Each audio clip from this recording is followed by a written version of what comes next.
लोग पूरे कब्रिस्तान में भागते हुए नजर आ रहे थे। उन्हें समझ नहीं आ रहा था कि वो क्या करे, कैसे कब्रिस्तान से बाहर निकले, क्योंकि गेट बंद था। और उन्हें ऐसा लग रहा था कि आज ये उनकी ज़िंदगी की आखिरी रात है, आज वो लोग नहीं बचेंगे, आज वो लोग मर जाएंगे।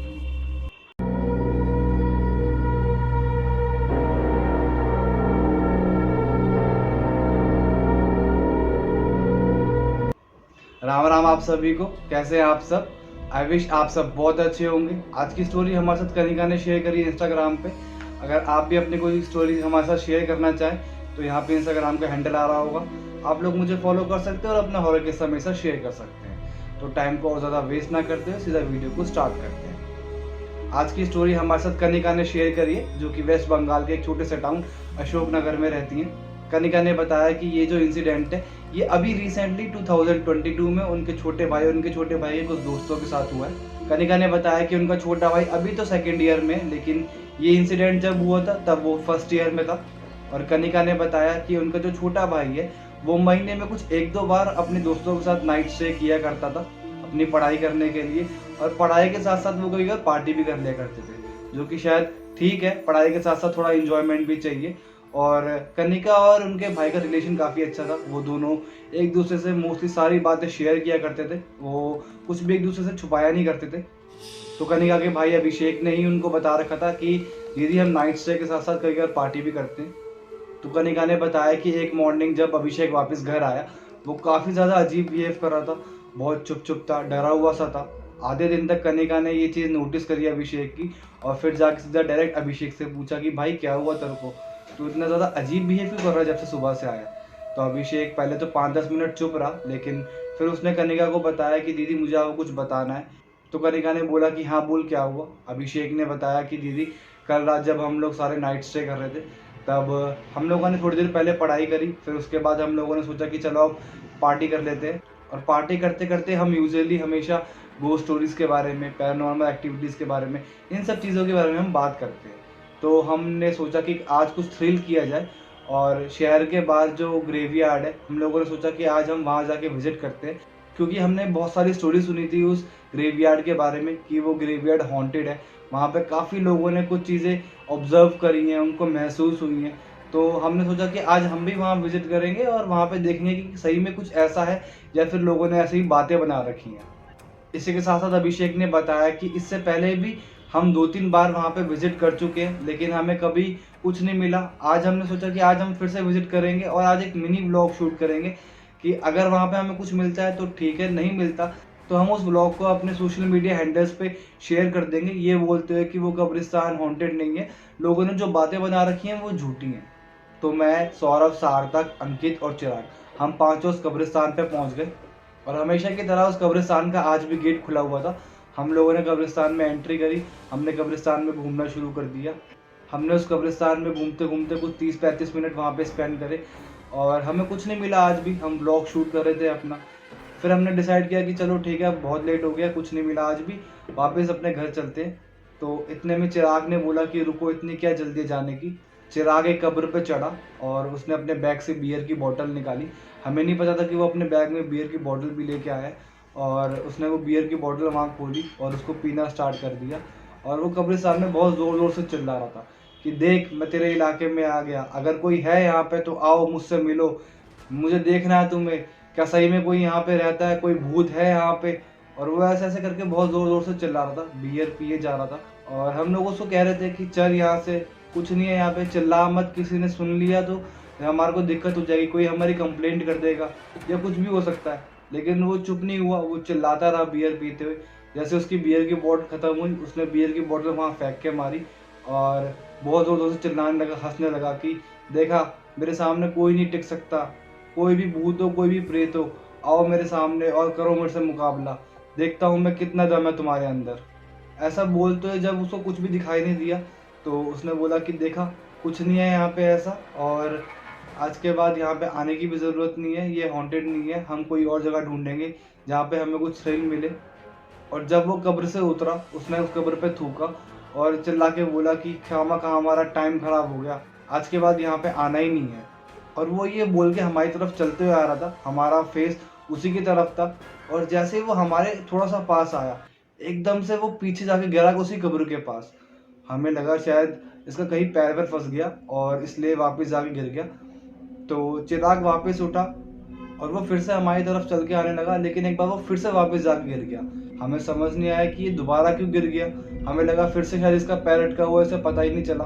जब 1 मिनट तक वो वापस उठ के हमारी तरफ नहीं आया तो हमने उसको आवाज़ देनी शुरू करी कि चिराग चल यार, बहुत कर ली एक्टिंग, अब घर चल रहे हैं, टाइम क्यों ख़राब कर रहा है इतनी ठंड में हमारा। लेकिन वो उठ के हमारे पास ही नहीं आ रहा था। हमें लगा बिना बात के एक्टिंग कर रहा है हमें परेशान करने के लिए। हम लोग उसके पास गए उसे उठाने के लिए। हमने उसको उठाने की कोशिश करी बट वो उठ ही नहीं पा रहा था। हमें ऐसा लगा था कि वो शायद बेहोश हो गया वहाँ पे गिर के। हमने मोबाइल की टॉर्च जला के देखा तो उसके सर के पीछे से खून निकल रहा था थोड़ा सा। तो हमें लगा शायद गिरने की वजह से इसके सर के ऊपर चोट लग गई है, जिसकी वजह से ये बेहोश हो गया। हमने सोचा कि यार ठीक है, कोई बात नहीं, इसको उठाते हैं, हॉस्पिटल लेके चलते हैं और इसकी हम पट्टी करवा देंगे। हमने कोशिश करी कि हम उसको उठाएं और वो उठ के हमारे साथ चले हॉस्पिटल, लेकिन वो उठ ही नहीं रहा था। हमने 5-1 मिनट थोड़ी कोशिश करी, लेकिन जब वो उठ ही नहीं रहा था तो हमने सोचा कि इसको कंधे पे उठा के ले चलते हैं, शायद गिरने की वजह से ये अनकॉन्शियस हो गया और बेहोश हो गया। तो जैसे हमने उसको अपने कंधे पे उठाया बाहर ले जाने के लिए, उसने एकदम से आंखें खोल ली और हम सबको धक्का दे दिया और वो चिल्ला के बोला कि तुम मुझे बाहर लेके जाओगे। उसने वहाँ से पत्थर उठाया और हमारे पीछे भागने लगा हमें मारने के लिए, और वो बहुत ज़ोर ज़ोर से चिल्लाने लगा कि आज मैं तुम सबको यहाँ पे जान से मार दूंगा। हम लोग को समझ नहीं आया कि पहले कर क्या रहा है। और जैसे वो अभिषेक के पास आया, उसने अभिषेक को पत्थर मारना शुरू कर दिया उसके सर पे बहुत ज़ोर ज़ोर से। ये देख के हम लोगों को समझ नहीं आया कि ये कर क्या रहा है। हमें लगा कि सही में ये पागल हो गया है या हमें मारना ही चाहता है। और वो पूरे कब्रिस्तान में हमारे पीछे भागने लगा हमें मारने के लिए। हम पूरे कब्रिस्तान में इधर उधर भाग रहे थे। गेट से हम बाहर निकलने की कोशिश कर रहे थे, लेकिन समझ नहीं आया कि गेट एकदम से अपने आप बंद हो चुका था। हमें ऐसा लगा था कि शायद आज ही हमें जान से मार देगा इस कब्रिस्तान में, हम इस कब्रिस्तान से कभी बाहर ही नहीं निकल पाएंगे। और वो भागते भागते सिर्फ एक ही चीज़ बोले जा रहा था कि तुम लोगों ने मेरी बहुत बेइज्जती करी है यहाँ पे आके, तुम लोगों ने मुझे बहुत उल्टा सीधा बोला है। आज मैं या तो इस लड़के को नहीं छोड़ूंगा या फिर मैं तुम में से किसी को नहीं छोड़ूंगा। आज कोई भी नहीं बच पाएगा मेरे हाथ से। ये सिलसिला कुछ 5 से 10 मिनट चला और चिराग फिर से गिर गया।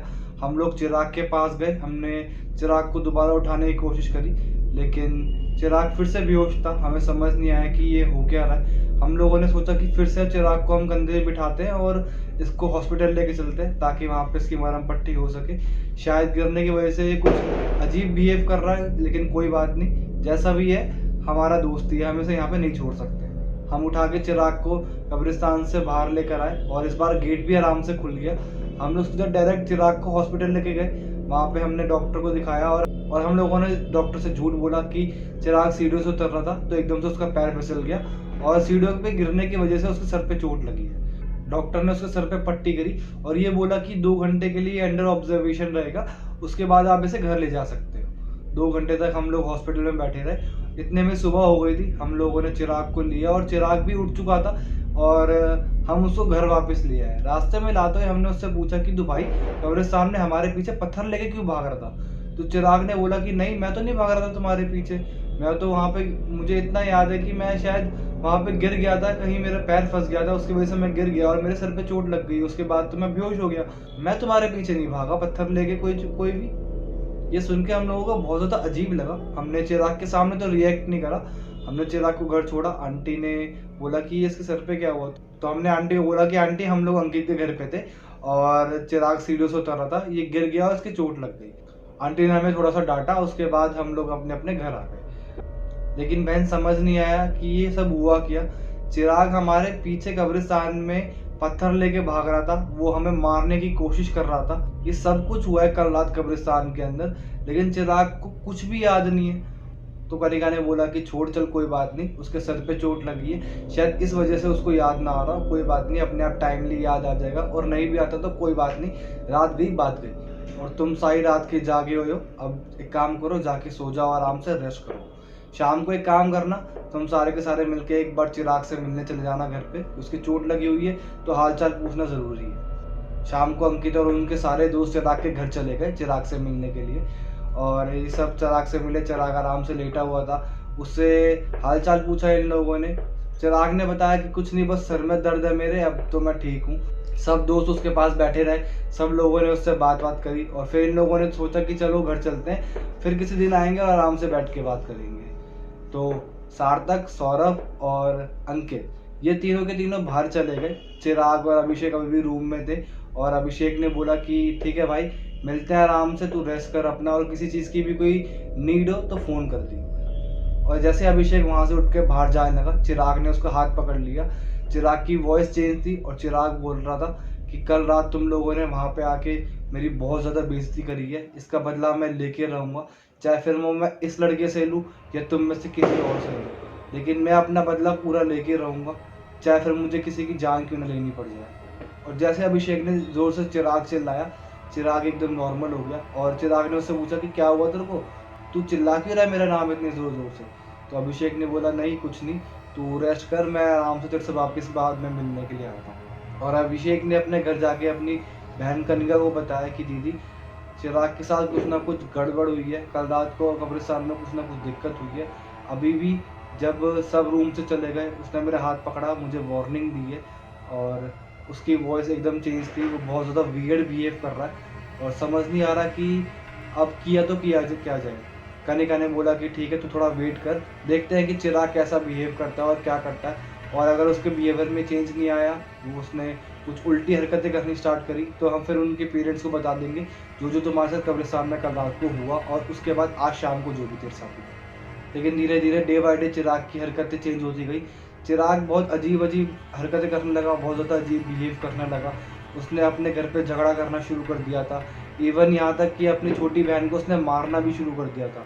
रात होते चिराग घर से गायब हो जाता था, इधर उधर घूमने लग जाता था। अब ये सब बहुत ज़्यादा अजीब हो गया था, उसने हमसे बात करना भी छोड़ दिया था। और सबसे ज़्यादा अजीब तो एक दिन हुआ, चिराग अपने घर बैठा हुआ था और उसकी मम्मी ने देखा कि वो अपने हाथ को काट रहा है और अपने हाथ का मांस खा रहा है। ये देख के आंटी को कुछ समझ नहीं आया कि ये चिराग कर क्या रहा है। आंटी ने हम लोगों को कॉल किया और हम लोगों को सब बताया कि चिराग ऐसी ऐसी हरकतें कर रहा है, हमें समझ नहीं आ रहा कि ये इतने दिन से इतनी अजीब हरकतें कर क्यों रहा है। तो उस दिन हमें कुछ समझ नहीं आया और हम लोगों ने आंटी और अंकल को कब्रिस्तान वाली रात की और उससे नेक्स्ट डे की सारी कहानियाँ बता दी। आंटी अंकल को बहुत ज़्यादा शौक लगा और आंटी अंकल बहुत ज़्यादा हमारे ऊपर गुस्सा हुए कि तुम इतने से अभी बच्चे हो और ये सब हरकतें कर रहे हो। अब उन्हें कुछ समझ नहीं आ रहा था कि चिराग को कंट्रोल कैसे किया जाए। अंकल ने बहुत सारे डॉक्टरों से बात करी, बहुत सारे डॉक्टरों को चिराग को दिखाया, लेकिन कुछ भी असर नहीं पड़ रहा था।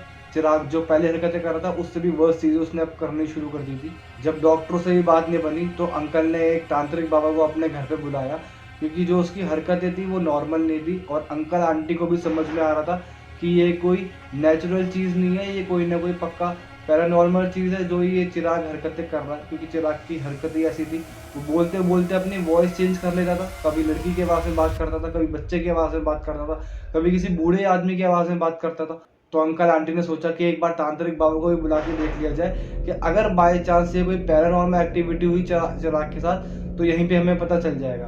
तो तांत्रिक बाबा ने अपनी सारी क्रिया करनी स्टार्ट करी, मंत्र पढ़ने स्टार्ट करे और कुछ टाइम बाद अंकल आंटी को बताया कि हाँ, चिराग के ऊपर किसी आत्मा का कब्जा है और वो जो आत्मा है वो बहुत ज़्यादा शक्तिशाली है, मेरे बस की नहीं है चिराग को उससे छुड़वाना।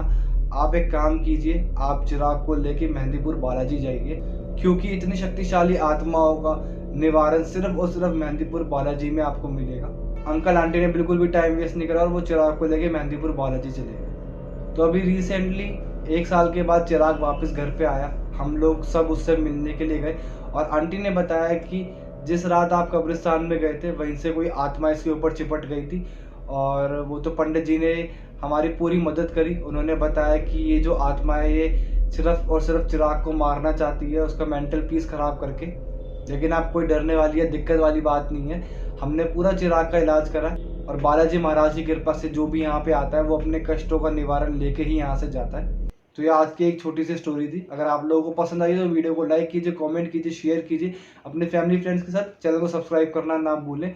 और अगर आप कोई भी मुझे सजेशन देना चाहते हैं तो कमेंट बॉक्स में प्लीज़ मुझे सजेशन दीजिए, मुझे बताइए कि मुझे क्या क्या इम्प्रूवमेंट करना चाहिए अपनी वीडियो के अंदर। और इसी के साथ साथ जय हिंद, जय श्री राम।